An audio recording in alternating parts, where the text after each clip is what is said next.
বইয়ের মলাট চ্যানেলে আপনাদের স্বাগত। বন্ধুরা, পড়ছিলাম মধ্যযুগের খ্রিস্টান পোপদের চরমপন্থী মনোবৃত্তির দরুন মুসলিম শান্তপ্রিয় জাতিগোষ্ঠীর ওপর চাপিয়ে দেয়া একটি ধর্মযুদ্ধ। এই ক্রুশের যুদ্ধে মুসলমানদের পক্ষে সুলতান সালাহউদ্দিন আইয়ুবীর যে বীরত্বগাথার এক প্রমাণ পাওয়া যায়, তারই এক সাবলীল ও ঔপন্যাসিক বর্ণনা তুলে ধরেছেন এই উপন্যাসে। ঔপন্যাসিক আসাদ বিন হাফিজ রচিত এই উপন্যাসের সিরিজটি আমি বইয়ের মলাট চ্যানেলে সিজন আকারে প্রকাশ করছি। আজকের দ্বিতীয় সিজনের দ্বিতীয় পর্ব পড়ছি। আশা করছি ভালো লাগবে, আর আপনাদের উৎসাহে আমাকে বাকি পর্বগুলো দিতে শক্তি যোগাবে। তাই শেয়ার, লাইক, কমেন্ট ও সাবস্ক্রাইব করে পাশে থাকবেন। ধন্যবাদ।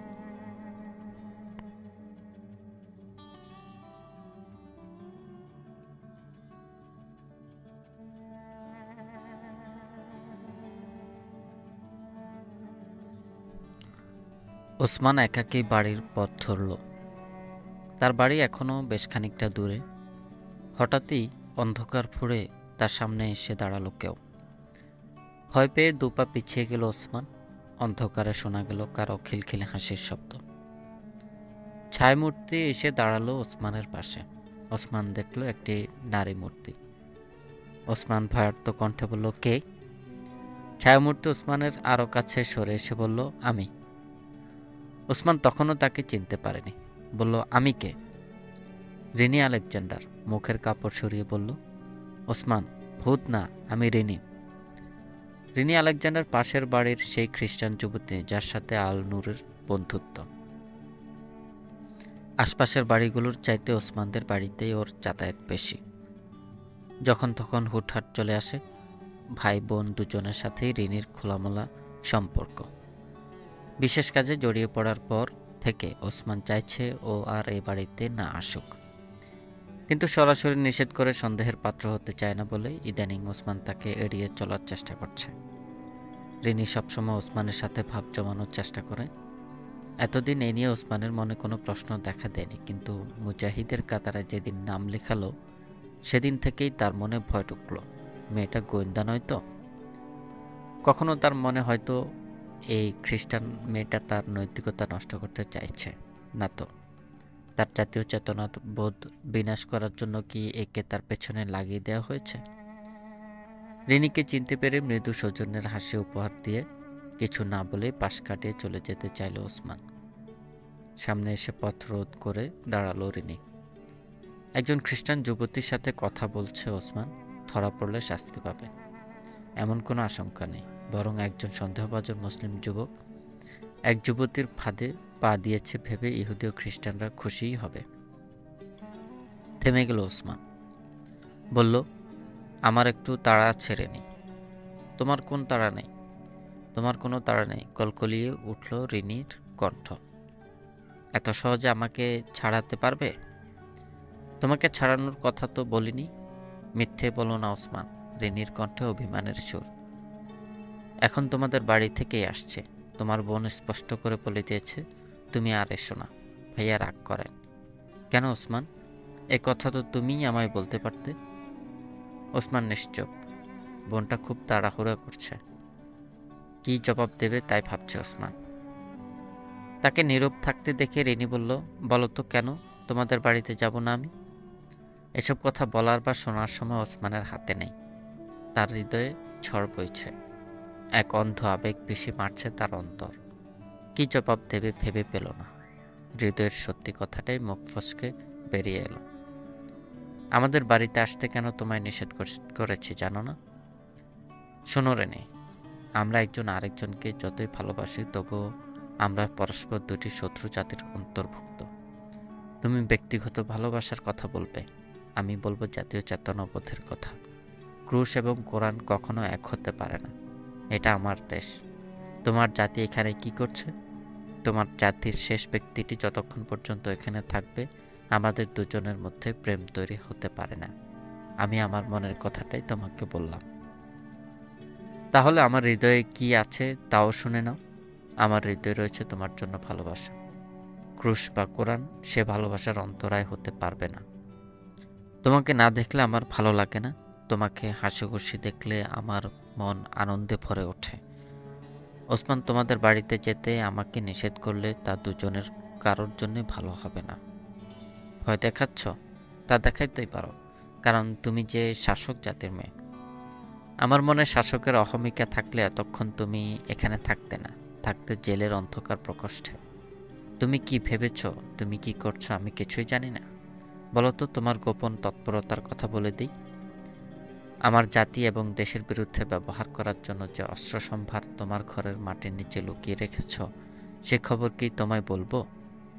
আল নূরকে তুমি সামরিক ট্রেনিং দিয়েছ, তোমার সঙ্গীদের অনেককে আমি চিনি। তুমি জানো না ওসমান, তোমার এবং জেলের মাঝে আমি এখন বাধা হয়ে আছি।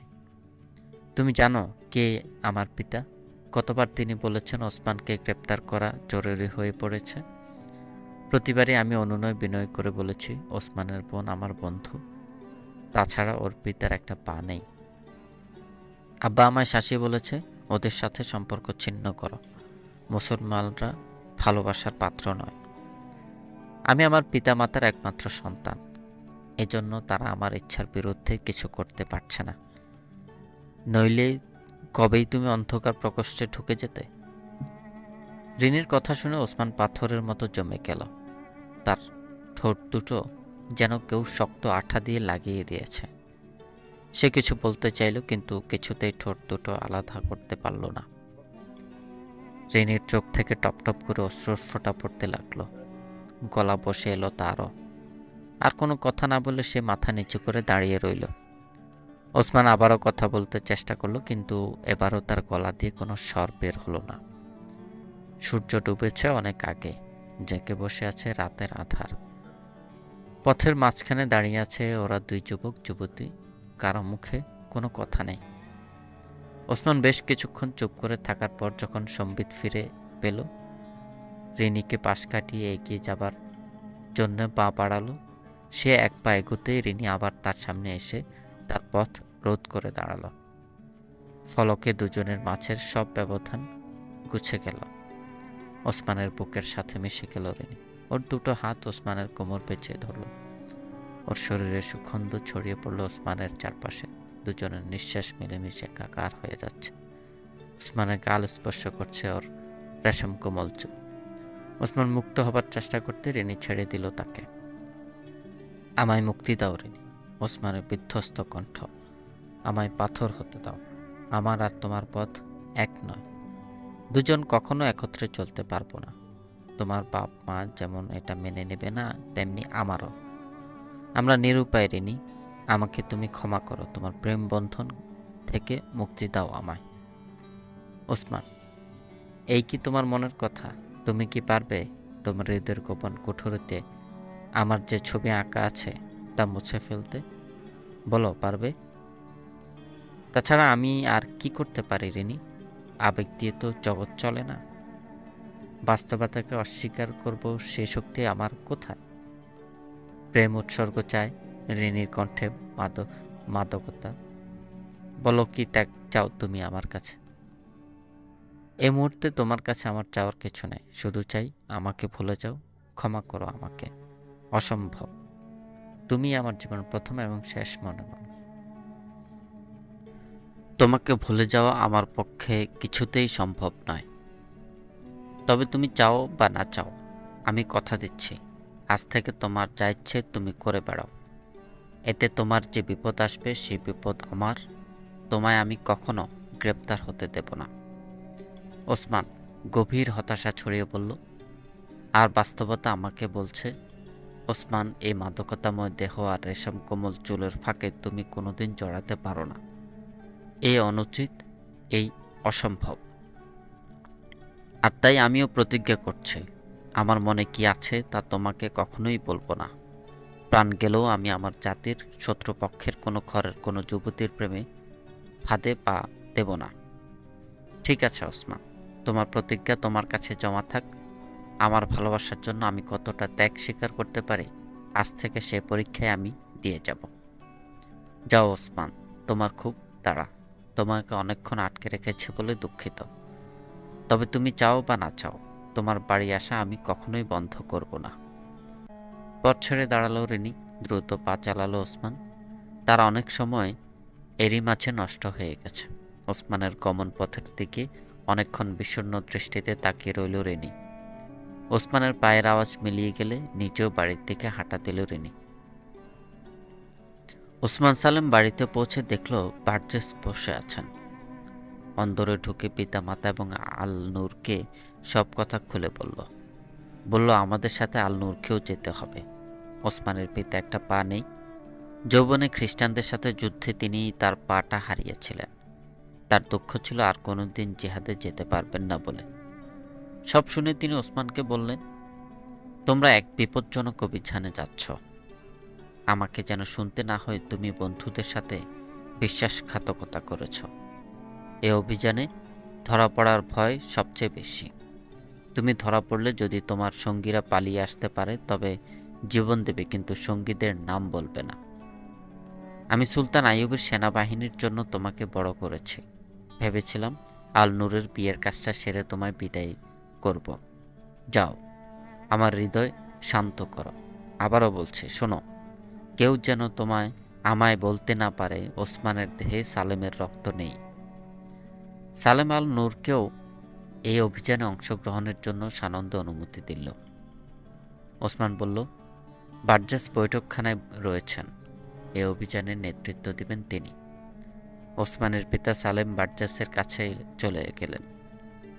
আল নূর, ওসমান বলল, এ অভিযানে যেতে পারে তোমার এমন দুজন বন্ধুকে ডেকে নিয়ে এসো। বেরিয়ে গেল আল নূর।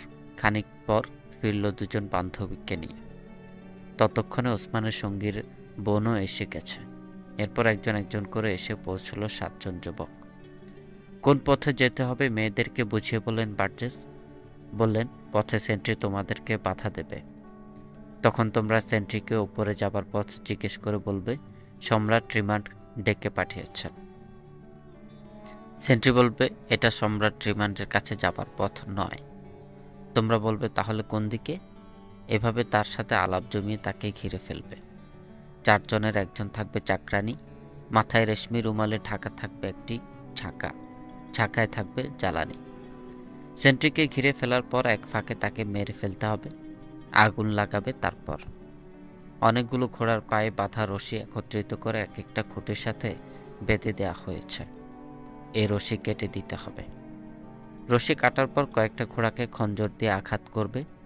এরপর সুযোগ পেলে উটের রশিও কেটে দেবে।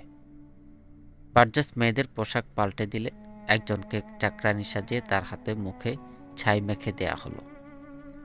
এরপর বার্জেস ওসমান এবং তার সঙ্গীদের সাথে কথা বললেন। তাদেরকে অভিযানের সমস্ত পরিকল্পনা বুঝিয়ে দিলেন। প্রত্যেককে একটি করে খঞ্জর দেওয়া হলো।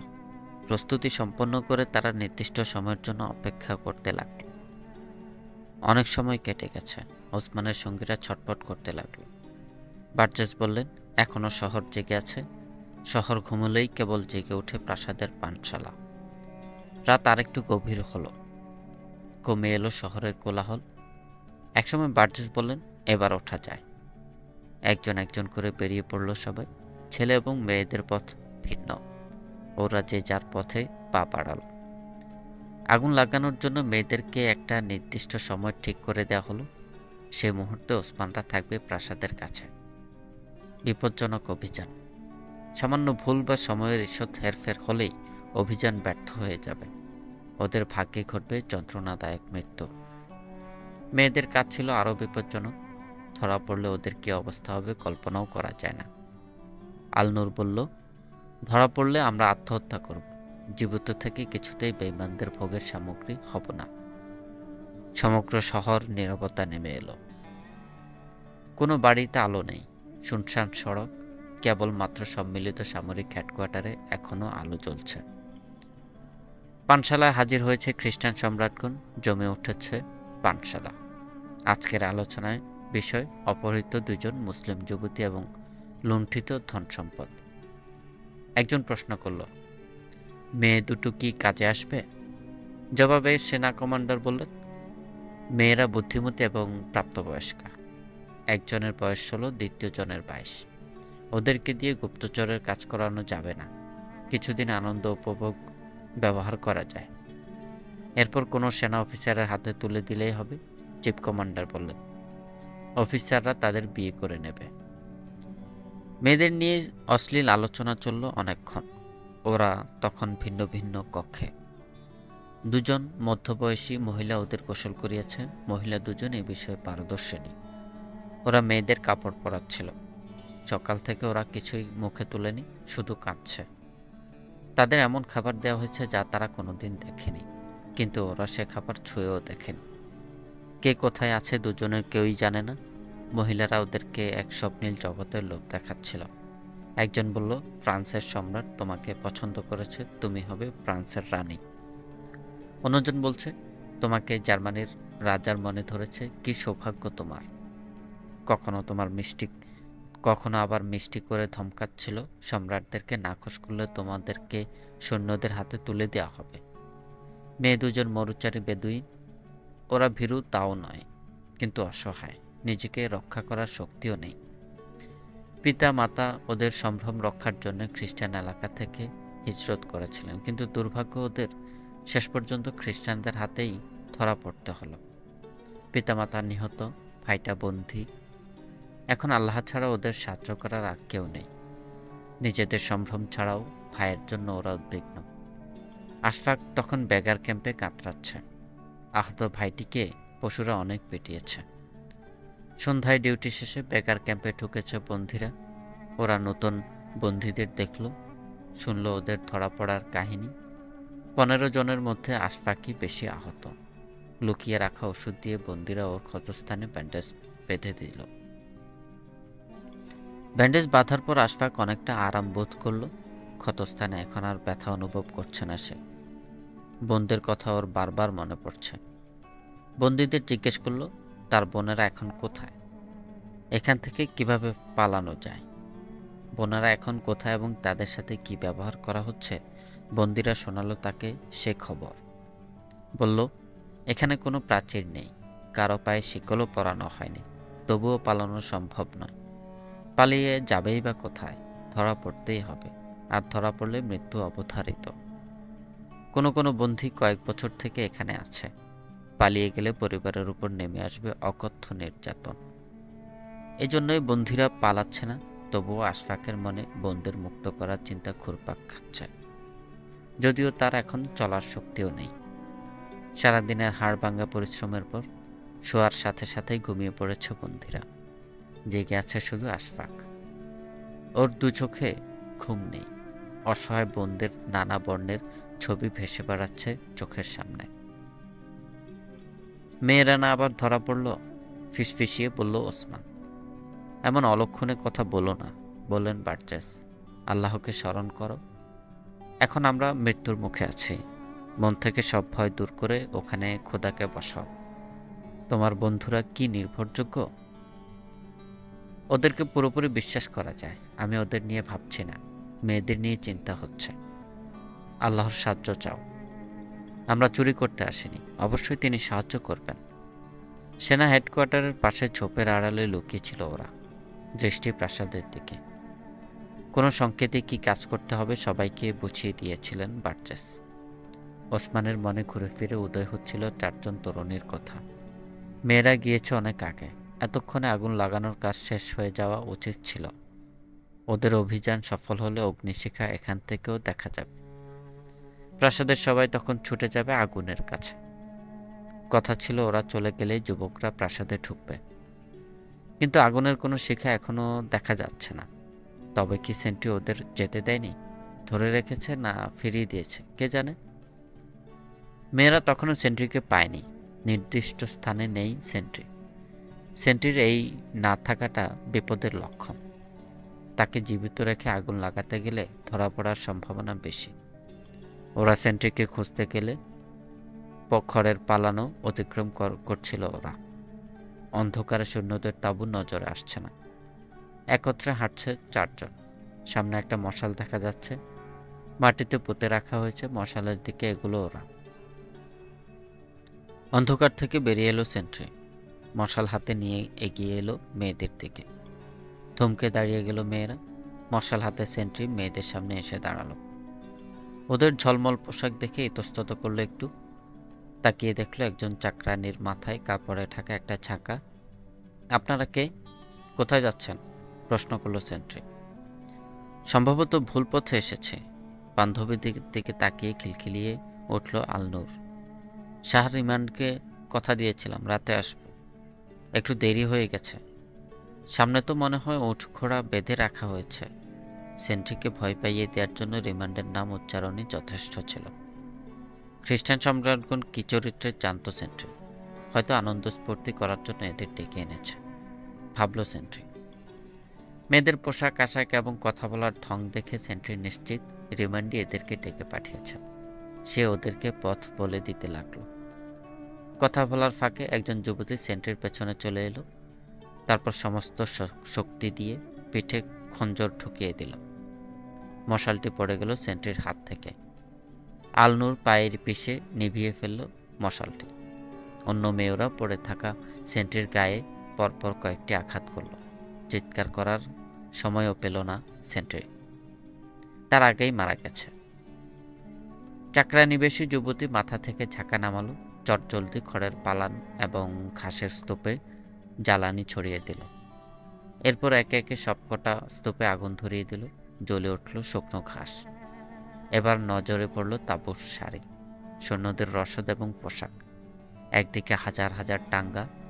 ওরা তাঁবু এবং টাঙ্গায় জ্বালানি ছিটিয়ে আগুন ধরিয়ে দিল। ঘাসের স্তূপ থেকে অগ্নিশিখা লকলকিয়ে আকাশ ছুঁইছে। ঘোড়ার দিকে ছুটল মেয়েরা। সৈন্যরা এখনো জাগেনি। খঞ্জর দিয়ে ঘোড়ার রশি কাটতে লাগলো ওরা। এক একটা রশিতে 50টা করে ঘোড়া বাঁধা। দুজন ঘোড়ার রশি কাটা বাদ দিয়ে বাঁধা ঘোড়াগুলোর পাশে গিয়ে দাঁড়ালো। কয়েকটা ঘোড়াকে পরপর খঞ্জর দিয়ে আঘাত করলো ওরা। রেশা শব্দ তুলে ছুটতে লাগলো আতঙ্কিত ঘোড়াগুলো। একটু দূরে দাঁড়িয়ে উটগুলো নিশ্চিন্তে জাবর কাটছিল। ওদের পায়ের রশিও কেটে দিল মেয়েরা। উট ঘোড়া ছুটছে, পালাচ্ছে, আতঙ্কে চিৎকার করছে। মেয়েরা ওদের ছুটোছুটির ভেতর পড়ে গেল। ছুটন্ত উট ও ঘোড়ার রেশাধ্বনি ও খুরের শব্দে জেগে উঠল সৈন্যরা। অপহৃত দুজন যুবতীকে কনের সাজে সাজানো হয়েছে। দুই কক্ষে একই সময় প্রবেশ করল দুজন লোক।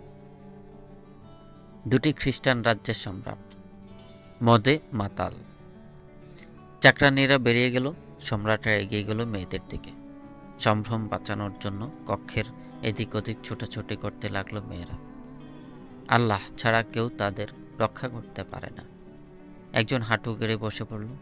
হাত উপরে তুলে কেঁদে কেঁদে আল্লাহর কাছে সাহায্য চাইতে লাগলো। অট্ট হাসিতে ফেটে পড়ল খ্রিস্টান সম্রাট। পা বাড়ালো যুবতীর দিকে। এ সময় হঠাৎ বাইরে থেকে ভেসে এলো সৈনিকদের ডাক চিৎকারের শব্দ, যেন প্রাসাদে ডাকাত ঢুকে পড়েছে। বিরক্তিতে কুঞ্চিত হলো সম্রাটের কপাল। শোরগোলের অস্বাভাবিক শব্দে মেয়েদের দিকে এগুলো বন্ধ করে দরজা খুলে বাইরে তাকালেন সম্রাট। দেখলেন আলোয় ভরে গেছে পুরো প্রাঙ্গণ। তার মনে হলো সমগ্র শহরে আগুন লেগে গেছে। দেখলেন আতঙ্কিত ও ছুটন্ত উট ঘোড়ার কয়েকটি প্রাসাদেও এসে ঢুকে পড়েছে। নেশা ছুটে গেল সম্রাটের। দ্বিতীয় জনও বেরিয়ে এলেন। কয়েকজন লোক ভয়ার্ত কণ্ঠে বলল, ঘাস, তাঁবু এবং গাড়িতে আগুন লেগেছে। ছুটন্ত পশুর পদতলে পিষে যাচ্ছে সৈন্যরা। সমগ্র শহর পড়ে গেলেও সম্রাটরা এত চিন্তা করতেন না। কিন্তু জ্বলছে ফৌজি রসদ, সৈনিকদের পোশাক আশাক, শত শত টাঙ্গা, যুদ্ধের বাহন, হাজার হাজার উট ঘোড়া পালিয়ে যাচ্ছে। প্রাসাদের সবাই ছুটে বেরিয়ে গেল। দেখতে দেখতে জনশূন্য হয়ে গেল প্রাসাদ। প্রাসাদের চারপাশের সমগ্র প্রহরীরাও ছুটে গেছে আগুন লাগার স্থানে। বার্জেস যুবকদের দিকে তাকিয়ে বললেন, প্রাসাদে ঢোকার এই সুযোগ চলো। ঝোপের আড়াল থেকে বেরিয়ে এলো যুবকরা। ছুটে প্রাসাদে ঢুকে গেল 8 জন যুবক। বারান্দায় উঠেই দুই সঙ্গীর নাম ধরে ডাকতে লাগলেন বার্জেস। চাকর বাকরদের মধ্যে পাওয়া গেল একজনকে। বার্জেস তাকে জিজ্ঞেস করলেন, আজকের অপহৃত মেয়ে দুটো কোথায়? ও ইশারা কক্ষের একটা শাড়ি দেখিয়ে দিল। বলল, এই শাড়িরই কোনো ঘরে আছে ওরা। দৌড়ে কক্ষগুলোর দিকে এগুলো সবাই। প্রাসাদে কোনো দায়িত্ববান পুরুষ নেই। ভালোই হয়েছে ওদের জন্য। করিডোরে কয়েকজন অর্ধ উলঙ্গ মেয়ে পাওয়া গেল। ওরা ভয়ে ছুটে পালাচ্ছে। পরপর কয়েকটা মেয়েকে থামিয়ে আজকের অপহৃত মেয়েদের সম্পর্কে যুবকরা ওদের কাছে জানতে চাইল। কিন্তু মেয়ে দুটো কোথায় আছে ওরা জানে না। কয়েকটা কক্ষে খোঁজ করার পর একজনকে পাওয়া গেল এক রুমের ভেতর। মেয়েটি রুমের মাঝখানে বিহ্বল হয়ে দাঁড়িয়েছিল। ওসমান এবং তার সঙ্গীরা মেয়েটাকে দেখে চিনতে পারল, কারণ দিনের বেলা ওদের নিয়ে আসার সময় যুবকরা মেয়ে দুটোকে দেখেছিল। মুখোশধারী ৮-১০ জন লোক দেখে ভয়ে চিৎকার করে উঠল মেয়েটা। বার্জেস বললেন, ভয় পেও না, চিৎকার থামাও, আমরা মুসলমান, তোমাদের উদ্ধার করতে এসেছে। কিন্তু মেয়েটা ওদের বিশ্বাস করল না। সে রুমের একদিকে সরে গেল। বার্জেস ওকে বললেন, বাঁচতে চাইলে এখনই পালাতে হবে, জলদি এসো। ওরা দরজার দিকে পা বাড়ালো, কিন্তু মেয়েটা তার জায়গা থেকে নড়ল না। ওরা আবার ডাকলো ওকে, কিন্তু মেয়েটা তাও সাড়া দিল না। বার্জেস যুবকদের বললেন, এখানে সময় নষ্ট করা যাবে না, ওকে ধরে নিয়ে এসো। যুবকরা ওকে ধরতে গেল, কিন্তু মেয়েটি সরে গেল সেখান থেকে। যুবকরা আবার সরে গেল, সে কিছুতেই ধরা দিচ্ছিল না। বার্জেস বললেন, কুইক, তাড়াতাড়ি করো। শেষে আরো 2 জন যুবক এগিয়ে গিয়ে জোর করে ওকে তুলে নিল। আর কয়েকটি কক্ষ পার হওয়ার পর পাওয়া গেল দ্বিতীয় জনকে। ওসমানরা তাকেও জোর করে তুলে নিল। মেয়েরা হাত পা ছোড়াছুড়ি আর চিৎকার করছিল, ছাড়ো, ছাড়ো আমাদের। বার্জেস ক্রুব্ধ কণ্ঠে বললেন, পাজি মেয়ে, বলছি না আমরা মুসলমান। তোমাদের চিৎকার শুনে খ্রিস্টানরা এসে পড়লে আমরা সবাই মারা পড়ব। আল্লাহর ওয়াস্তে চুপ করো, একটু শান্ত হও। আমাদের কোথায় নিয়ে যাচ্ছ? চিৎকার করতে করতেই বলল একটি মেয়ে। আপাতত শহরে কোনো মুসলমানের বাড়িতে লুকিয়ে রাখবো, তারপর সুযোগ বুঝে শহর থেকে বের করে যেখানে যেতে চাও পাঠিয়ে দেব। বার্জেসের কথায় শান্ত হলো মেয়ে দুজন। মুখোশধারী দলটি বেরিয়ে এলো প্রাসাদ থেকে। আশেপাশে বা সদর দরজা কোথাও কোনো খ্রিস্টান সৈন্যের দেখা পেল না ওরা। সবাই তখনও আগুনের কাছে। বিনা বাধায় মেয়ে দুজনকে নিয়ে প্রধান ফটক দিয়ে বেরিয়ে এলো 8 জন যুবক। কয়েক মিনিটের মধ্যেই সামনের রাস্তা পেরিয়ে ওরা একটা সরু গলির মধ্যে ঢুকে পড়ল। যুবকরা খুশি, কোনো রকম লড়াই ছাড়াই, রক্তপাত ছাড়াই ওদের অভিযান সফল হয়েছে। শেষ পর্যন্ত মুক্তি পেয়েছে 2 মুসলিম যুবতী। মেয়েরাও স্বস্তির নিঃশ্বাস ফেলল। যাক, আল্লাহ তাদের আবেদন কবুল করেছেন, খ্রিস্টানদের কবল থেকে বাঁচিয়েছেন তাদের জীবন ও সম্ভ্রম। আগুনের লেলিহান শিখা আকাশ ছুঁইছি। আগুনে জ্বলছিল সেনাবাহিনীর সমস্ত রসদ সামান। শহরের অলিগলি আর রাস্তায় ছুটছিল লাগামহীন ঘোড়া। জেগে উঠেছে শহরবাসী। সবার মাঝে ছড়িয়ে পড়েছে অজানা আতঙ্ক। কি ঘটেছে কিছুই বুঝতে পারছে না তারা। জানালা দিয়ে বাইরে তাকিয়ে পথে পথে উট ঘোড়ার ছোটাছুটি দেখে দরজা বন্ধ করে ঘরে বসে রইল মানুষ। কি ঘটেছে দেখার জন্য বাইরে বেরিয়ে আসতে সাহস পেল না কেউ। উট ও ঘোড়ার লাফালাফি না থাকলে আগুন নেভানোর জন্য হয়তো বেরিয়ে আসতো লোকজন। কিন্তু একদিকে সেনা সদরে আগুন ও অন্যদিকে রাস্তায় রাস্তায় উট ঘোড়ার দাপাদাপি দেখে লোকজন ভাবল, তবে কি সালাহউদ্দিন আইয়ুবী শহরে আক্রমণ করেছে? এ ভাবনা মনে আসতেই খ্রিস্টান পরিবারগুলো ভীত বিহ্বল হয়ে পড়ল। কেউ কেউ পালিয়ে যাবার প্রস্তুতি নিতে শুরু করলো। আইয়ুবীর গোয়েন্দারা এই সুযোগ হাতছাড়া করল না। তারা বিভিন্ন গলি ও মহল্লায় ছোটাছুটি শুরু করে দিল। লোকজন বাড়ির গেট দিয়ে উঁকি মেরে জিজ্ঞেস করতে লাগলো, কি হয়েছে ভাই? আইয়ুবীর বাহিনী শহরে আক্রমণ করেছে। ওরা খ্রিস্টান বাহিনীর রসদপত্র জ্বালিয়ে দিয়েছে, উট ঘোড়া সব ছেড়ে দিয়েছে। খ্রিস্টান সৈন্যরা এখন শহর ছেড়ে পালাচ্ছে, আমরাও পালিয়ে যাচ্ছি। মুহূর্তে সারা শহরে গুজব ছড়িয়ে পড়ল, মুসলিম বাহিনী ক্রাক আক্রমণ করেছে, আগুন লাগিয়ে দিয়েছে শহরে। এই গুজব মুসলমানদের সাহস বাড়িয়ে দিল। ইহুদি ও খ্রিস্টানরা আতঙ্কিত হয়ে পড়ল ভীষণভাবে। কিছুক্ষণের মধ্যে রাস্তায় নেমে এলো ভীত সন্ত্রস্ত লোকজন। ভয়ে পালাতে শুরু করলো ইহুদি ও খ্রিস্টান পরিবারগুলো। খ্রিস্টান সম্রাট এবং সেনা কমান্ডাররা আগুন লাগার স্থানে গেলেন। কোনো মানুষের চিহ্ন নেই সেখানে। তারা ভাবল মুসলিম ফৌজ হয়তো সিঁড়ি লাগিয়ে পাঁচিল টপকে ভেতরে চলে এসেছে। সঙ্গে সঙ্গে সেনাবাহিনীর একটা অংশকে তারা শহরের বাইরে পাঠিয়ে দিল। দ্বিতীয় অংশ প্রস্তুত হয়ে বসে রইল আইয়ুবীর বাহিনীর সাথে মোকাবেলার জন্য। কমান্ডার কয়েকজন সৈনিককে শহরের প্রাচীরের ওপর তুলে দিল। ভয়ে ভয়ে তারা তাকালো বাইরের দিকে। বাইরে শুনশান নীরবতা, কোথাও কোনো সৈনিকের নড়াচড়া চোখে পড়ল না। আইয়ুবীর আক্রমণের চিহ্ন মাত্র নেই বাইরে। খ্রিস্টান সৈন্যদের বাইরে যাবার জন্য দুর্গের পেছনের দরজা খুলে দেয়া হলো। রাতে কখনো এই ফটক খোলা হয় না। শহরের বাইরে গিয়ে সুলতান আইয়ুবের আক্রমণ ঠেকানোর জন্য এসব সৈনিকদেরকে বাইরে পাঠানো হচ্ছে। তারা ধারণা করলো ভেতরে হয়তো আইয়ুবের দু একটা সুইসাইড গ্রুপ ঢুকে এই কাণ্ড ঘটিয়েছে। এতে সৈনিকদের ভয় কিছুটা দূর হলো। সাহসে ভর করে অবশেষে তারা সিদ্ধান্ত নিল আইয়ুবীকে তারা কিছুতেই দুর্গের কাছেও ঘেঁষতে দেবে না। আতঙ্কের মধ্যে ফটক খোলার সিদ্ধান্ত নেওয়া হয়েছিল। অমুসলিম পরিবারগুলো পেছনের ফটক খোলা দেখে এলোপাথাড়ি ছুটতে লাগলো এদিক সেদিক। দুর্গ থেকে বের হচ্ছিল সেনাবাহিনী, কিন্তু জনতার ভিড় তাদের পথরোধ করে দাঁড়ালো।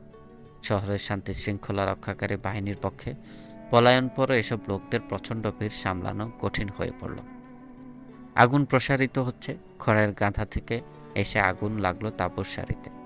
সেখান থেকে সৈনিকদের মূল ব্যারাক, কিচেন, আস্তাবল, আশপাশের সবকিছু গ্রাস করল। অবিলম্বে আগুন নেভানো দরকার, নইলে সারা শহরে ছড়িয়ে পড়বে আগুন। কিন্তু সমস্যা দেখা দিল পানির স্বল্পতা নিয়ে। শহরে কোনো পুকুর নেই, আশেপাশে নদীও নেই। শহরে লোকজন বাঁধ, কুয়ার পানি ব্যবহার করা, সব বাড়িতে হাউজও নেই। কোত্থেকে কে পানি আনবে? লোকজন যারা পালাচ্ছে তো পালাচ্ছে, বাকিরা দরজা বন্ধ করে বাড়িতে অবস্থান করতে লাগলো। আগুন নেভানোর জন্য সৈনিকদের নির্দেশ দেওয়া হলো, কিন্তু আইয়ুবীর আক্রমণের ভয় সবাইকে এই কাজে লাগানো সম্ভব হলো না। সেনাবাহিনীর মুষ্টিমেয় সদস্য প্রাণপণ চেষ্টা করেও আগুন আয়ত্তে আনতে পারছিল না। এই অবস্থা দেখে একজন সেনা কমান্ডার বললেন, বেগার ক্যাম্পের মুসলিম বন্দীদের দিয়ে পানি টানানো যায়। সাথে সাথে সরকারের পক্ষ থেকে ঘোষণা দেওয়া হলো, আগুন নেভাতে পারলে কাল ভোরেই বন্দীদের মুক্তি দেওয়া হবে। বাইরে ডাক চিৎকারে জেগে উঠেছিল বন্দীরা। প্রহরী ওদেরকে সরকারি ঘোষণা শোনালো, বলল সরকার ঘোষণা করেছেন আগুন নিভালে কাল সকালে সবাইকে মুক্তি দেওয়া হবে। আশফাক একজন সঙ্গী বন্দীকে বলল, খ্রিস্টানদের গোটা দেশ পড়ে গেলেও আমি আগুন নেভাতে যাব না। পাগলামি করো না আশফাক, ওরা বলেছে আগুন নেভাতে পারলে কাল ভোরে মুক্তি দেবে। আশফাককে বোঝাতে চাইল সেই বন্দী, ওরা মিথ্যাবাদী, ওরা আমাদের সাথে প্রতারণা করছে। আমি এখনই পালাবো, তুমিও আমার সাথে চলো। পানি দেওয়ার ফাঁকে সুযোগ বুঝে ওখান থেকে আমাদের পালাতে হবে, নইলে আর সুযোগ পাওয়া যাবে না। আমরা যেতে পারছি না, এরা আমাদের বাড়িঘর চেনে। তোমার তো সমস্যা নেই, তুমি যাও, কিন্তু পালিয়ে আমি যাব কোথায়? বন্দীটি তার নিজের বাড়ির ঠিকানা দিয়ে আশফাককে বলল, পরিবেশ বুঝে আমাদের বাড়ি চলে আসতে পারো।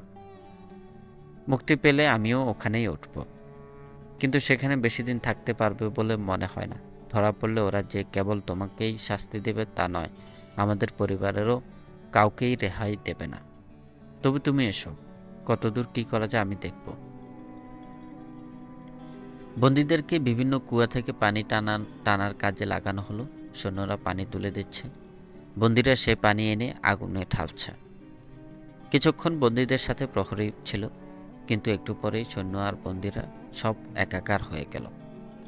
কমান্ডার দ্রুত কাজ করার জন্য সমানে সৈন্যদের গালিগালাজ করছিল। হঠাৎ একদিক থেকে ছুটে এলো এক পাল ঘোড়া। লোকজন এদিক ওদিক সরে গেল। ঘোড়ার পায়ে পিষ্ট হয়ে মারা গেল কয়েকজন। আশফাক সঙ্গী বন্দীকে বলল, এই সুযোগ, চলো পালিয়ে যাই। সুযোগ পেয়ে বন্দীটিও আশফাকের সাথে ছটকে পড়ল। আইয়ুবীর ফৌজ দুর্গে ঢুকেছে কথা ভেবে মুসলমানগণ বেজায় খুশি। তারা বাড়িঘর ছেড়ে রাস্তায় নেমে এলো। বন্দী আশফাককে নিয়ে বাড়িতে ঢুকলো। বন্দির বাড়ির সবাই জেগেই ছিল। সবাই বন্দীকে দেখে খুশি হলো, তারা এগিয়ে আবেগে জড়িয়ে পড়ল। বন্দী আশফাককে পরিবারের লোকজনদের সাথে পরিচয় করিয়ে দিয়ে বলল, ওকে লুকিয়ে রাখুন, যত তাড়াতাড়ি সম্ভব তাকে শহর থেকে বের করে দেবেন। খ্রিস্টানরা বলেছে কাল আমাদেরকে ছেড়ে দেবে। ওকে এখনও কেউ চেনে না। আমি এখন যাই, থেকে গেলে হয়তো কখনো ছাড়া পাবো না। মুসলিম ফৌজ কি দুর্গে প্রবেশ করেছে? বন্দির পিতা জিজ্ঞেস করলেন। জানি না, আগুনের অবস্থা ভয়াবহ, কখন যে নিভে ঠিক নেই। আমাদের সৈন্যরা ভেতরে ঢুকে থাকলে তা ওকে লুকিয়ে রাখার ঝুঁকি নিতে পারে। আগামীকাল ও নিজে এখান থেকে চলে যাবে। কিছুক্ষণ পূর্বে তোমার ছোট ভাই দুজন মুসলমান মেয়েকে নিয়ে এসেছে। সালামের ছেলেও ওসমান প্রাসাদ থেকে ওদের উদ্ধার করে এনেছে। ওদের পরিচয় কি? গতকাল খ্রিস্টান সৈন্যরা একটি মুসলিম কাফেলা লুট করেছিল। মেয়ে দুটো সেই কাফেলায় ছিল। ওদের ভাইকেও না কি বন্দি করে রেখেছে খ্রিস্টান সৈন্যরা? চমকে উঠল আশফাক। মেয়ে দুজন এখন কোথায়? উদ্গ্রীব হয়ে প্রশ্ন করল আশফাক। ভেতরেই আছে, জবাব দিল বন্দির পিতা। একটা পরিচিত কণ্ঠস্বর যুবতীদের কানে এলো। পর্দার আর ফাঁক দিয়ে উকি দিল ওরা।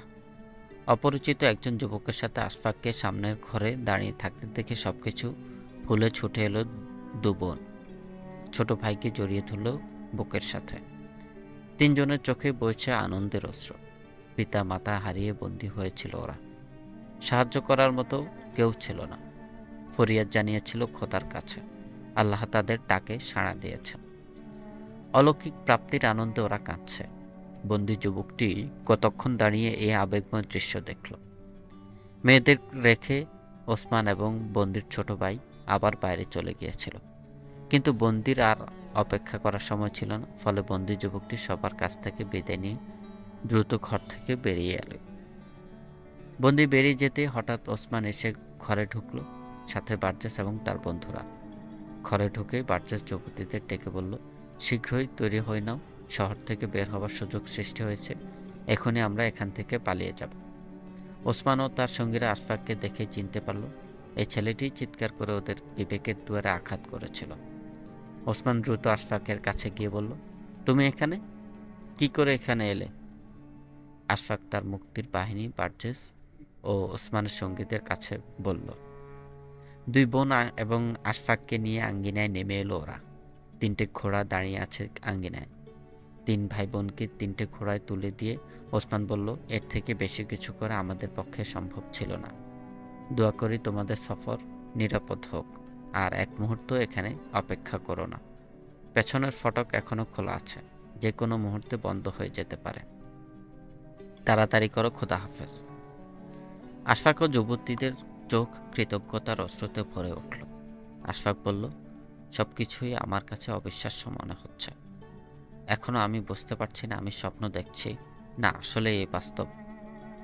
যদি যা দেখছি তা সত্যি হয়, তাহলে আপনাদেরকে কৃতজ্ঞতা জানানোর কোনো ভাষা আমার জানা নেই। আবেগে আশফাকের গলা বসে গেল। মাথা নিচু কিছুক্ষণ চুপ করে থেকে বলল, এ হয়তো আল্লাহ আমাদের পূর্বপুরুষের কোনো মহৎ কাজের ফল দিয়েছে। আমি আল্লাহর শুকরিয়া আদায় করছি এবং তার কাছে আপনাদের এই কাজের বদলা দেওয়ার জন্য কায়মনোবাক্যে প্রার্থনা করছি। খোদা হাফেজ বন্ধুরা, বেঁচে থাকলে আবার দেখা হবে। তোমরা সতর্ক থেকো, বলল ওসমান। বার্জেস ও ওসমানরা হাঁটা দিল। কয়েক কদম গিয়ে পেছন ফিরে চাইল একবার, দেখল তিনটি ঘোড়া পেছনের দরজা দিকে মুখ ঘুরিয়ে নিয়েছে। ওসমান বন্ধুদের নিয়ে বাড়ির পথ ধরল। বার্জেস শহরের পেছনের ফটকের দিকে এগিয়ে চললেন। গেটে পলায়ন পর মানুষের প্রচণ্ড ভিড়। খানিক পূর্বে বার্জেস এসে দেখে গেছেন এই ভিড় দেখেই তার মনে এলো এদের সাথে তিনিও মেয়েদের নিয়ে শহর থেকে বেরিয়ে যেতে পারেন। এই ভাবনা মনে আসতে তিনি দ্রুত ওসমানের কাছে গেলেন এবং সংগ্রহ করলেন তিনটি ঘোড়া, দুটো দু বোনের জন্য, নিজের জন্য একটা। কিন্তু আশফাক অতিরিক্ত হয় তিনি হেঁটেই গেটের দিকে যাত্রা করলেন। চারজনে এসে গেছেন ফটকের কাছে। সেনা কমান্ডার যখন দেখল শহরের লোকজন দলে দলে পরিবার পরিজন নিয়ে শহর ছেড়ে পালিয়ে যাচ্ছে, তখন ফটক বন্ধ করে দেওয়ার নির্দেশ দিলেন তিনি। প্রচণ্ড ভিড়ের কারণে ফটক বন্ধ করা যাচ্ছিল না। সৈন্যরা লোকজন সরিয়ে ফটক বন্ধ করার চেষ্টা করতে লাগলো। লোকজনকে এদিক ওদিক হাঁকিয়ে ফিরতে লাগলো তারা। সৈন্যদের হাঁকডাকে জনতার ছাপ কিছুটা কমে এলো। সুযোগ পেয়ে ধীরে ধীরে ফটক বন্ধ করতে লাগলো সৈন্যরা। মানুষের মিছিল ফটকের কাছে আটকে পড়ল। বার্জেস, আশফাক এবং যুবতীরা আটকা পড়ল সেই সাথে। ফটক বন্ধ হয়ে গেল, আর বের হওয়া যাবে না। পরিস্থিতি ঠান্ডা হয়ে এলে ওদের ধরা পড়ারও সমূহ সম্ভাবনা। বিপদ টের পেল বার্জেস। সাথে সাথে সে ছুটে গেল গেটের কাছে। ওখানে পৌঁছে বার্জেস চিৎকার দিয়ে বললেন, পেছনে সৈন্যরা আসছে, তাড়াতাড়ি ফটক খুলে দাও, জলদি করো। বার্জেসের চিৎকার শুনে বন্ধ হতে হতেও তা আবার বন্ধ হলো না। আবার খুলে গেল ফটক। সুযোগ পেয়ে গেটের পাশে দাঁড়িয়ে থাকা লোকজন হুড়মুড় করে পুনরায় বেরিয়ে যেতে লাগলো। বেড়ে গেল মানুষের চাপ। বাঁধ ভাঙা জোয়ারের মতো জনতার স্রোত ছুটে চলল বাইরের দিকে। সে স্রোতের সাথে মিশে বাইরে বেরিয়ে এলো বার্জেস ও তার সঙ্গীরা। ফটকের বাইরে এসে বার্জেস বলল, আশফাক, তুমি তোমার কোনো বোনের সাথে উঠে বসো। একটা ঘোড়া আমাদের দুজন পুরুষের ভার বইতে পারবে না। নিরাপদ জায়গায় পৌঁছতে হলে আমাদেরকে অনেক পথ পাড়ি দিতে হবে। আশফাক নিজের ঘোড়া থেকে নেমে ছোট বোনের ঘোড়ায় গিয়ে উঠে বসল। আশফাকের ঘোড়ায় উঠে বসলেন বার্চেস। ছুটে চলল 3টি ঘোড়া। শহরের বাইরে খ্রিস্টানদের টহল ছাউনিগুলো কোথায় জানতেন বার্চেস, তাই ওদের চোখ বাঁচিয়ে চলার জন্য বড় রাস্তা ছেড়ে তিনি নেমে গেলেন অপেক্ষাকৃত সংকীর্ণ রাস্তায়। ঘুরতি পথে ছুটে চললেন সঙ্গীদের নিয়ে। শহর থেকে বেরিয়ে আসা লোকজনও এদিক ওদিক ছড়িয়ে ছিটিয়ে ছুটে যাচ্ছে নিরাপদ আশ্রয়। দূর থেকেও দেখা যাচ্ছে শহরের দাবানল। মাঝরাত পেরিয়ে গেছে। হিমেল বাতাস বয়ে চলেছে মরুভূমির বিশাল প্রান্তর জুড়ে। আকাশে অসংখ্য তারার মেলা। হালকা সাদা মেঘ ভেসে বেড়াচ্ছে মাথার ওপর। মিটিমিটি জ্বলছে ধ্রুবতারা। আদম সুরাত উঠে এসেছে মাথার ওপর। অপরূপ এক নৈসর্গিক পরিবেশে নির্জন পথ ধরে ছুটে চলেছে ছোট্ট একটি কাফেলা। যে কাফেলা এখন মাত্র 3টি ঘোড়ায় 4 জন মানুষ। অথচ গতকালও বিশাল এক কাফেলার সাথে পথ চলছিল ওরা। সে কাফেলায় ছিল প্রায় 200 সঙ্গী সাথী, ছিল প্রচুর মালসামান, ছিল আত্মীয় পরিজন। কিন্তু কয়েক ঘন্টার ব্যবধানে সবই এখন অতীতের দুঃখময় স্মৃতি হয়ে আছে। চুপচাপ পথ চলছিল ওরা। কারো মুখে কোনো কথা নেই। আশফাকের মনে পড়ল তার বাপ মায়ের কথা। গতকালও তার পিতা তাকে সান্ত্বনা দিয়ে বলেছিল, ফেলে আসা বাড়ি ঘরের কথা মনে করে মন খারাপ করো না। যেখানে যাচ্ছি সেখানে খ্রিস্টানদের নির্যাতনের ভয় নেই। ওখানে গিয়ে আমরা নতুন করে ঘর বাঁধব। তার মা তার মাথায় হাত বুলিয়ে বলেছিল, বেটা অনেক বড় হয়ে গেছে, এবার একটা বউ ঘরে আনতে হয়। আর আজ ওরা এতিম। 2টো যুবতী বোনের দায়িত্ব এখন তার কাঁধে। কোথাও তাদের আশ্রয় নেই, কোনো সম্পদ নেই। এই রাতটুকু কেটে গেলে কাল সকালে তারা কি খাবে তারও কোনো খবর জানা নেই আশফাকের। বন্ধুটুকু নিয়ে কোথায় চলেছে, কোথায় এই সফরের শেষ, সে কথাটুকুও জানে না। আশফাক জানে না বোনদের কিভাবে মুক্ত করা হয়েছে। সে কাহিনী শোনারও সময় পায়নি সে। বার্চেসও নীরব। 2-1বার জিজ্ঞেস করছিল ওরা ভয় পাচ্ছে কিনা। দাবানল পেছনে ফেলে তীব্র গতিতে ছুটে চলছে ঘোড়াগুলো। বার্চেস ছাড়া বাকিরা জানে না তাদের গন্তব্য কোথায়। আশফাক বোনকে জিজ্ঞেস করলো, ভয় পাচ্ছ বুবু? না, ছোট্ট করে জবাব দিল বোন। দুশ্চিন্তা লাগছে? না, আল্লাহ যখন খ্রিস্টানদের কবল থেকে একবার বেরিয়ে আসতে দিয়েছেন, তখন নিশ্চয় তিনি কোনো নিরাপদ আশ্রয়েরও ব্যবস্থা করবেন। আর কোনো কথা হলো না। শেষ রাতের বাতাস চিরে বার্চেসের পিছু পিছু সমান তালে ছুটে চলল আশফাক ও তার বোনের ঘোড়াগুলো।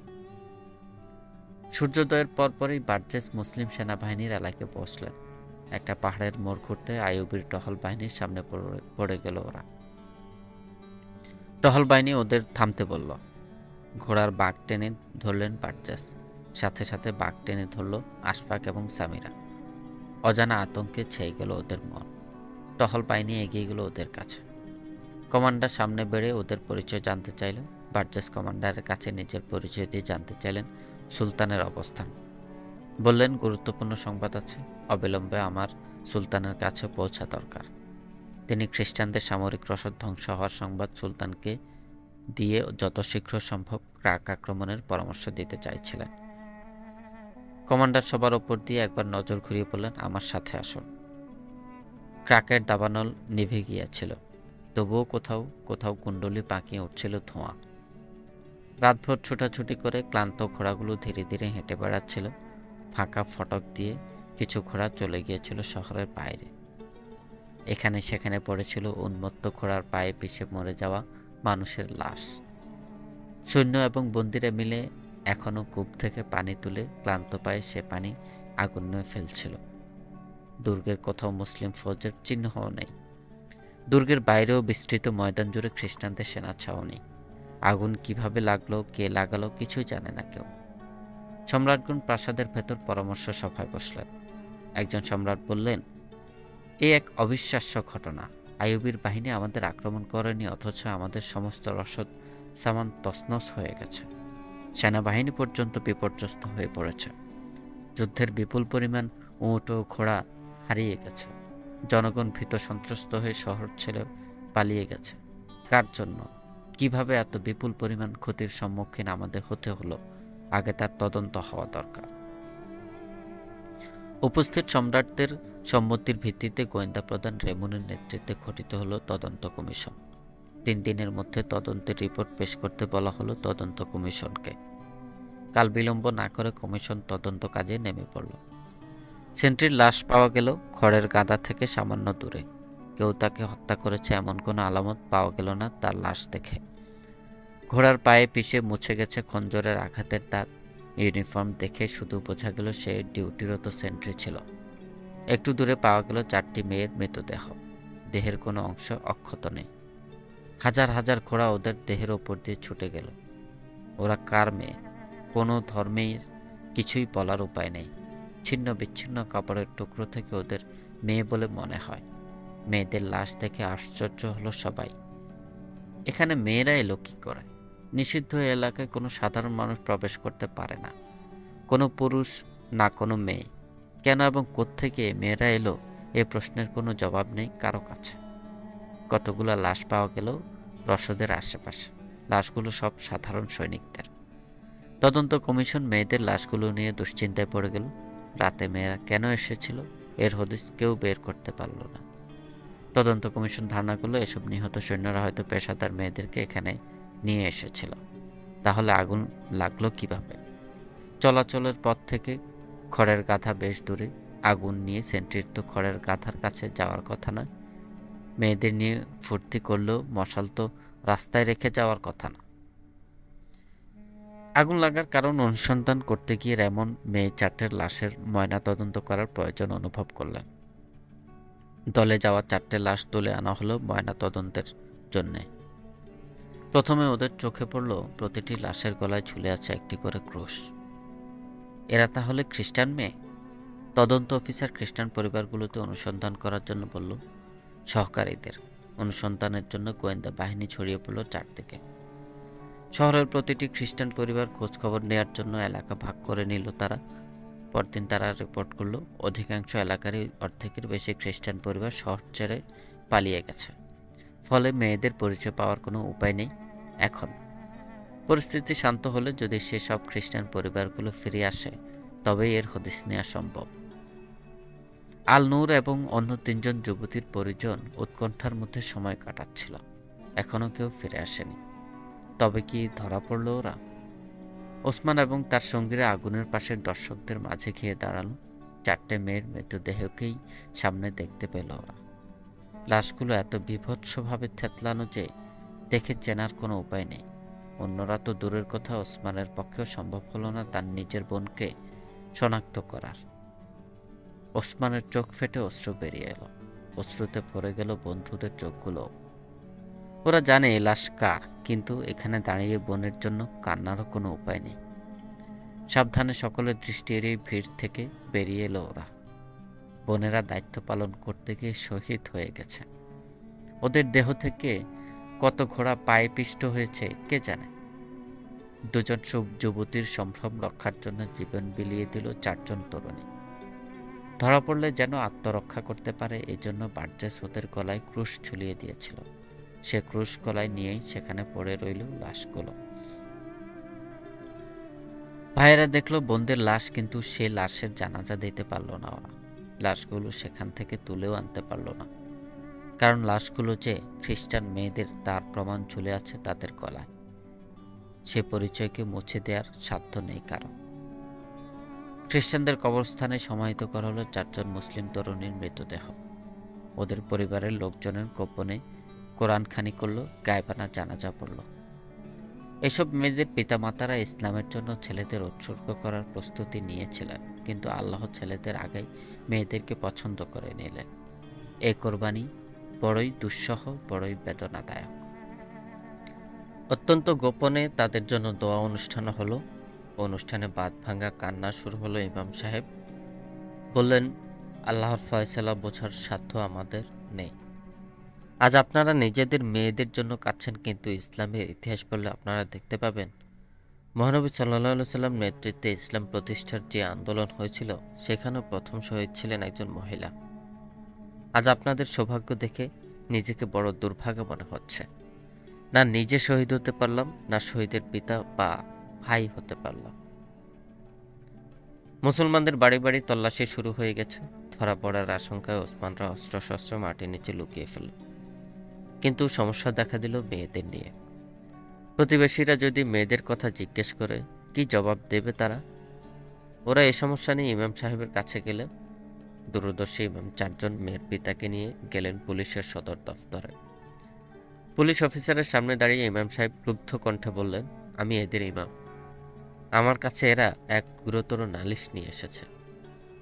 সবাই যখন আগুন নেভাতে ছুটে গেছে তখন সৈন্যরা এদের যুবতী মেয়েদেরকে বাড়ি থেকে তুলে নিয়ে গেছে। সেনাবাহিনীর নামে কোনো অপবাদ দেওয়ার পূর্বে ভালো করে ভেবে নাও, বললেন পুলিশ অফিসার। মাননীয় পুলিশ সুপার, আমি একজন ধর্মীয় ইমাম। আপনি ইচ্ছা করলে আমাদের গলা ধাক্কা দিয়ে বের করে দিতে পারেন। সৈন্যদের অপরাধ থেকে তাদেরকে নির্দোষ প্রমাণ করতে পারেন, এই ক্ষমতা আপনার আছে। কিন্তু আমি বলছি, আপনি শাসক হলেও খোদা নন। সৈন্যদেরকে বিপদ থেকে বাঁচানোর জন্য এরা সারা রাত আগুনের সাথে যুদ্ধ করেছে, আর এইভাবেই আপনি তাদের সেবার প্রতিদান দিচ্ছেন। সৈন্যরা মেয়েদের তুলে নিয়ে গেছে, এ কথাটুকু স্বীকারই করতে চাচ্ছেন না। ঠিক আছে, ঠিক আছে, আমি সৈন্যদের নির্দোষ বলিনি। আমি শুধু বলেছিলাম সেনাবাহিনীর নামে কোনো কথা বলার আগে ভালোভাবে ভেবে দেখতে হবে। আপনি যদি তারপরে অভিযোগ করতে চান তাহলে আমি কথা দিচ্ছি আমরা এর তদন্ত করে দেখব। পুলিশ প্রধানের মুখে এ কথাটাই শুনতে চাইছিলেন ইমাম সাহেব। বাইরে এসে মেয়েদের পিতাদের বললেন, এখন এই কথা সর্বত্র ছড়িয়ে দাও যে তোমরা যখন আগুন নেভাতে ব্যস্ত তখন সৈন্যরা এসে ওদের ধরে নিয়ে গেছে। এখনো সেই মেয়ে ঘরে ফিরে আসেনি। সে কোথায় আছে, কেমন আছে, তোমরা কেউ তা জানো না। সাথে সাথে পরিবারের লোকজন এ কথা সবার কাছে প্রচার করে দিল। রাজকীয় ডাক্তার আশফাকের ক্ষতস্থানে ব্যান্ডেজ করছেন। বর্জেস তাকে ডাক্তারের হাতে তুলে দিয়ে সুলতানের তাঁবুর দিকে পা চালালেন। সুলতানের তাঁবুতে এসে ঢুকলেন বার্জেস। সুলতান তাকে বসতে বলে বললেন, এবার বলো, কি খবর নিয়ে এসেছো? বার্জেস সুলতানের কাছে সমস্ত ঘটনা খুলে বললেন। ঘটনা বর্ণনা শেষ হলে বার্জেস সুলতানকে বললেন, সুলতান, এখনই ক্রাক আক্রমণ করা দরকার। গভীর চিন্তায় ডুবে গেলেন সুলতান। একটু পর মাথা তুলে প্রহরীকে বললেন, উপদেষ্টাদেরকে ডেকে আনো। প্রহরী বেরিয়ে গেলে তিনি তাকালেন বার্জেসের দিকে, বললেন, মেয়ে দুজন এবং ছেলেটাকে কায়রো পাঠিয়ে দাও। রাষ্ট্রীয় কোষাগার থেকে এদের থাকা খাওয়ার ব্যবস্থা করো।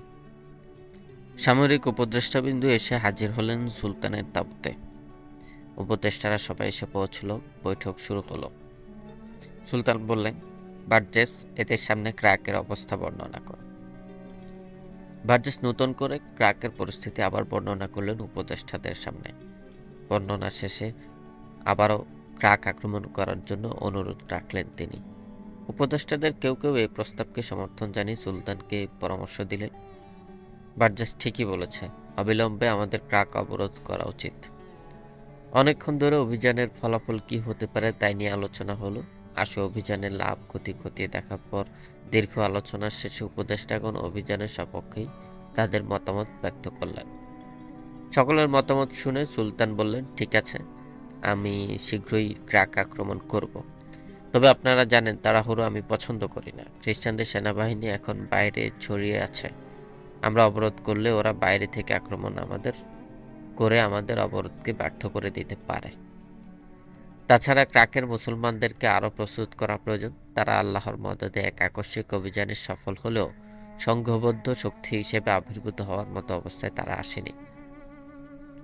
আমি মনে করি এই মুহূর্তে আমরা অভিযান পরিচালনা করলে আমরা দুর্গ পর্যন্ত পৌঁছতে পারলেও যুদ্ধ হবে বাইরে।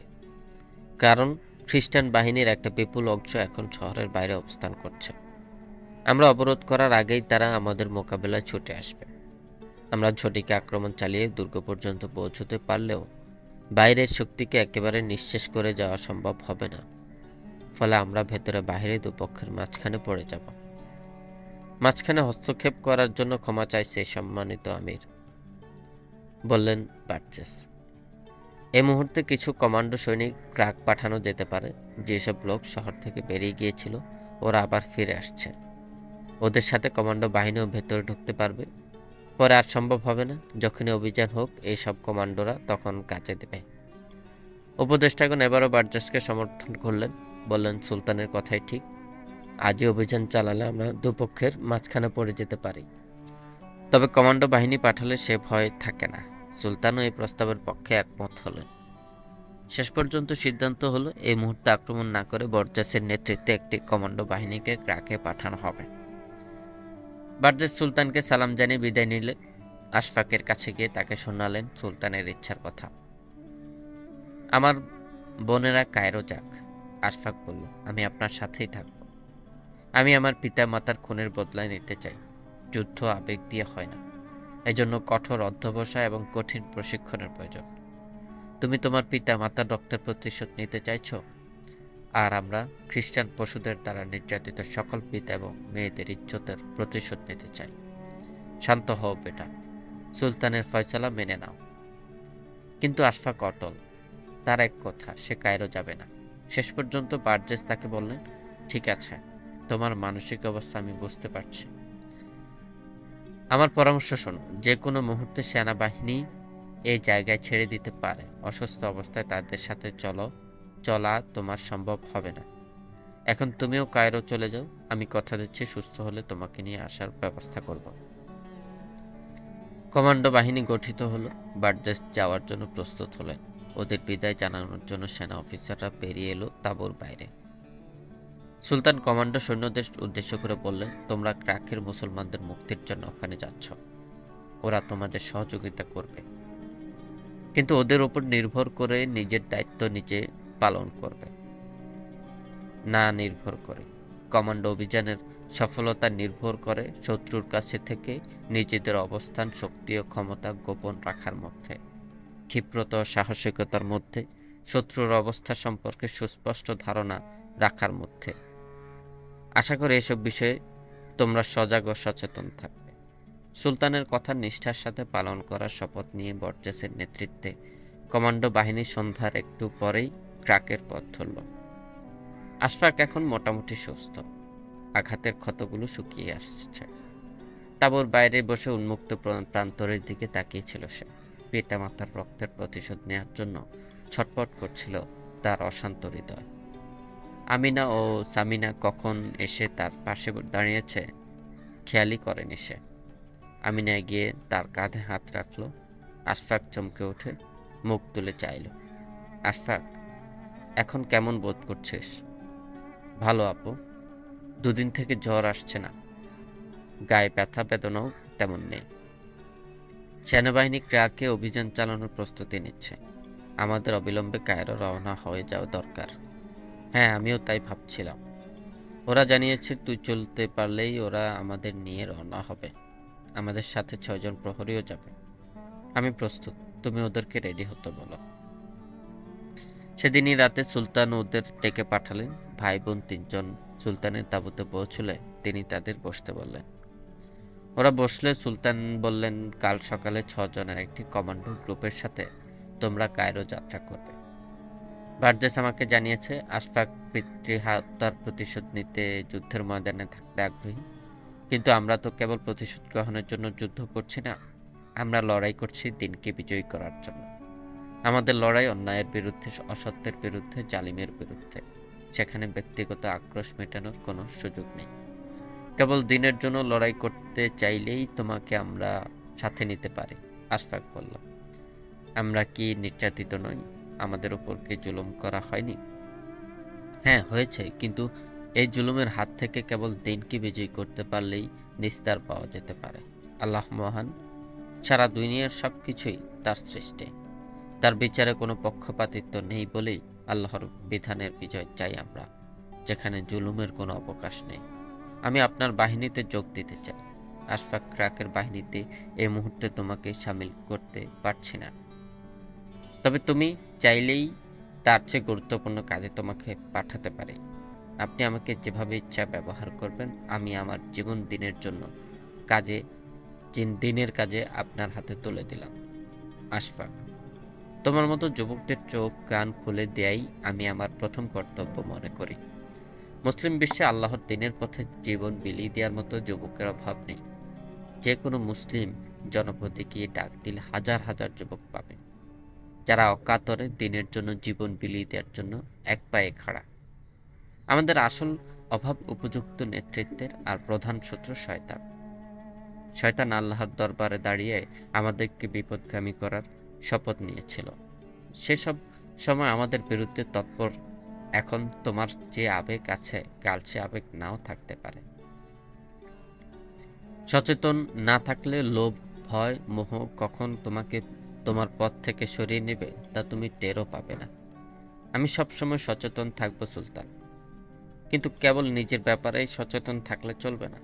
কায়রো পৌঁছে সেখানকার ঊর্ধ্বতন সরকারি কর্মকর্তা, আমলা, আমির ওমরাদের উপর তোমাকে নজর রাখতে হবে। সেখানে গোয়েন্দা কাজের জন্য তোমাকে প্রয়োজনীয় ট্রেনিং দেওয়ার ব্যবস্থা থাকবে। ট্রেনিং শেষে কায়রো অবস্থিত আমাদের গোয়েন্দা বিভাগের সাথে কাজ করবে তুমি। কিন্তু তাদের আমি কোথায় খুঁজে পাবো? তোমাকে খুঁজে পেতে হবে না, আমাদের লোকই তোমাকে খুঁজে নেবে। আমিনা সুলতানের দিকে অনুনয় ভরা চোখে বলল, মাননীয় সুলতান, আপনি জানেন আমরা এতে অসহায় সম্পদ বলতে আমাদের কিছুই নেই। সুলতান বললেন, এ নিয়ে তোমাদের দুশ্চিন্তার কোনো কারণ নেই। রাষ্ট্রীয় কোষাগার থেকে তোমাদের ভরণ পোষণের ব্যবস্থা করার নির্দেশ ইতিমধ্যেই আমার কাছে থেকে চলে গেছে। মাননীয় সুলতান, আমরা এ কথা বলতে চাইনি, আমরা বলতে যাচ্ছি আমরা কি আপনার কোনো কাজে লাগতে পারি না? কেন নয় বোন, কাজের কি কোনো অভাব আছে? তোমরা চাইলে আশফাককে আমি বলে দেব, সেই তোমাদের পছন্দ অনুযায়ী কোনো কাজের ব্যবস্থা করে দিতে পারবে। সুলতান, আমরা এমন কাজে জড়িত হতে চাই যাতে উপকৃত হবে। এমন অনেক জায়গা আছে যেখানে পুরুষের পক্ষে পৌঁছা কঠিন, অথচ মেয়েরা অনায়াসেই যেতে পারে। আমার মনে হয় গোয়েন্দা কাজে আপনার মেয়ে কর্মীও দরকার। আপনি কি আমাদের কি এই জাতীয় কোনো কাজে লাগাতে পারেন না? প্রিয় বোন, এ খুব কঠিন কাজ। এ কাজে জড়ানোর আগে ভালোভাবে চিন্তা করে নাও। যদি তোমরা তারপরও গোয়েন্দা বিভাগেই কাজ করতে চাও, আমার আপত্তি নেই। সুলতান, আমাদের কোনো পিছুটান নেই, আমাদের হারাবারও কিছু নেই। আপনি আমাদের নিশ্চিন্তে এই কাজে ব্যবহার করতে পারেন। তোমরা আল্লাহর পথে নিজেদেরকে উৎসর্গ করতে চাইলে তার থেকে নিবৃত্ত করার কোনো অধিকার আমার নেই। আমি তোমাদের হেফাজতের দায়িত্ব আল্লাহর হাতে সোপর্দ করছি, কিন্তু তোমাদের স্মরণ করিয়ে দিতে চাই, এ কাজ বড়ই কঠিন। প্রতিপক্ষের তৎপরতার প্রতি তোমাদের নজর রাখতে হবে। সপক্ষের ও সকল গুরুত্বপূর্ণ ব্যক্তির তৎপরতাও থাকবে তোমাদের চোখের সামনে। নিজের প্রতিটি সহকর্মীর প্রতিও তোমাদের সতর্ক দৃষ্টি রাখতে হবে। আস্থা ও সন্দেহের সম্পদে ভরা থাকবে তোমাদের হৃদয়। কারো কোনো কাজে সন্দেহ হলে তার অতীত বিশ্বস্ততার কথা স্মরণ করে বা তার পদমর্যাদার কথা ভেবে যদি সেদিক থেকে চোখ ফেরানোর কোনো সুযোগ নেই তোমাদের। আবার নেতৃবৃন্দ সহকর্মীদের প্রতি পরিপূর্ণ আস্থা না থাকলেও তুমি কোনো কাজই করতে পারবে না। এই আস্থা ও সন্দেহের সমন্বয় সাধন করা সবচেয়ে কঠিন কাজ, কিন্তু এই বিভাগে যারা কাজ করবে এই কঠিন কাজে তাদের স্বচ্ছ ও পারদর্শী হতেই হবে।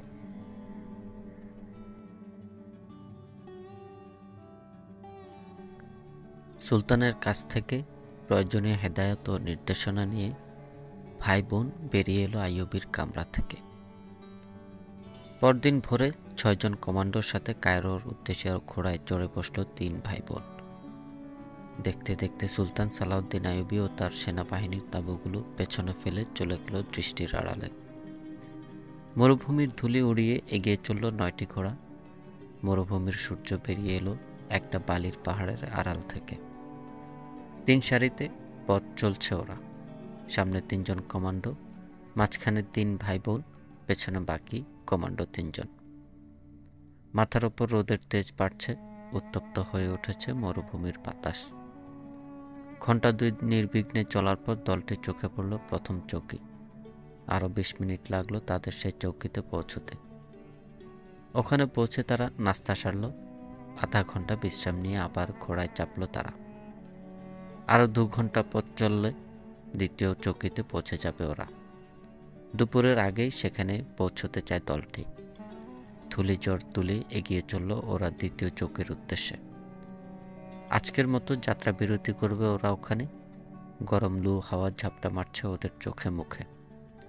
সামনের দিগন্ত বিস্তৃত বালির সমুদ্র, রোদ পরে চিকচিক করছে। ঘণ্টাখানেক চলার পর তারা একটি ওয়েসিসকে পাশ কাটালো, কিন্তু থামলো না ওখানে। ওয়েসিসের পাশে খেজুর গাছের ছায়ায় বসে আছে 4 জন বেদুইন, পাশে 4টি ঘোড়া বাঁধা। ছোট কাফেলাটিকে চলে যেতে দেখলো ওরা, কেউ কোনো মন্তব্য করলো না। সূর্য মাথার ওপর উঠে আসার আগেই দ্বিতীয় চৌকিতে পৌঁছে গেল ওরা। কমান্ডার বলল, রোদ না কমা পর্যন্ত ওখানেই বিশ্রাম নেব আমরা। রাতে আকাশে চাঁদ থাকবে, পথ চিনতে অসুবিধা হবে না। সন্ধ্যার পর আমরা আবার যাত্রা করব। খেয়ে দিয়ে বিশ্রাম নিন সবাই, পারলে ঘুমিয়ে নেবেন যাতে রাতে বেশি পথ অতিক্রম করতে পারি। কায়রো 3 দিনের পথ, আরও 2টো রাত তাদেরকে মরুভূমিতে কাটাতে হবে। আশফাক ও মেয়েদের কাছ থেকে ঘোড়ার পাক হাতে নিল 2 জন কমান্ডো। ঘোড়াগুলোর যত্ন নিয়ে তাদের দানা পানি দিয়ে ফিরে এলো ক্যাম্পে। মেয়েরা খাওয়া দাওয়ার পর জোহরের নামাজ পড়ে শুয়ে পড়ল তাদের তাঁবুতে। 2 জনকে পাহারার জন্য রেখে আশফাক এবং কমান্ডোরাও ঢুকে গেল তাঁবুর ভেতর। সূর্য ডোবার খানিক আগে উঠে পড়ল সবাই। আছরের নামাজের শেষ, প্রস্তুত হলো আবার যাত্রার জন্য। সামনে আরও একটি চৌকি পাওয়া যাবে আইয়ুবের। তারপর পাড়ি দিতে হবে বিশাল উন্মুক্ত মরুভূমি। মাঝে মধ্যে 2-1টা বেদুইন পল্লী ছাড়া সেই বিস্তীর্ণ প্রান্তরের পুরোটাই ফাঁকা। সন্ধ্যায় রক্তলাল সূর্যটা হারিয়ে গেল দূর বালিয়াড়ির আড়ালে। একটু পরেই পূর্ব দিক থেকে উঁকি মারল গোলগাল চাঁদ। তারার মেলা বসলো চাঁদের হাটে, যেন মস্ত কোনো পুকুরের কেউ শাপলার চাষ করছে। শরীর জোড়ানো মৃদুমন্দ কোমল হাওয়া বইছে, উজ্জ্বল রূপালী চাঁদের ঠান্ডা আলোয় ভেসে যাচ্ছে সমস্ত মরুভূমি। দীর্ঘ বিশ্রামের পর ঝরঝরে চাঙ্গা শরীর নিয়ে নিজ নিজ ঘোড়া চেপে বসল ক্ষুদ্র দলটি। কমান্ডারের সাথে সাথে কায়রোর দিকে ঘোড়া ছুটালো সবাই। ধীরে ধীরে চাঁদ উপরে উঠতে লাগলো। চাঁদের মায়াবী আলো গায়ে মেখে এগিয়ে চলল কাফেলা। একটানা 3 ঘন্টা চলার পর ছোট্ট একটা পাহাড় পড়ল সামনে। মেয়েরা একটানা পথ চলায় ক্লান্ত হয়ে পড়েছে। কমান্ডার বলল, 8 ঘন্টার জন্য আমরা এই পাহাড়ের পাদদেশে বিশ্রাম নেব। এর মধ্যে প্রাকৃতিক ক্রিয়া ও এশার নামাজ সেরে নিতে হবে সবাইকে। রাতের খাবার সবাই চাইলে এখানেই হতে পারে, নইলে আরও 2 ঘন্টা চলার পর একটা ওয়েসিস পাবো, সেখানে হতে পারে। মেয়েরা বলল, আমরা এখন খাবো না, তাহলে ক্লান্তি এসে ভর করবে। কমান্ডার বলল, তাহলে সামান্য নাস্তা হতে পারে, সবাই খেজুর ও পানি খেয়ে নাও, তাহলে আরও 2 ঘন্টা চললেও ক্ষুধায় কষ্ট পাবে না। ওরা যখন ওখান থেকে রওনা হলো তখন একজন কমান্ডার মনে হলো চকিতের জন্য যেন পাহাড়ের চূড়ায় 2টো মুখ দেখতে পেল। আরও 2 ঘন্টা খানিক চলার পর একটা বেদুইন পল্লী সামনে পড়ল। পল্লীটাকে বাঁয়ে রেখে দ্রুত ওরা সামনে বাড়ল। ঘন্টা 2 চলার পর আরও একটা ওয়েসিস পড়ল ওদের সামনে। পাশে খেজুর বাগান, চাঁদ প্রায় চলে এসেছে মাথার উপর।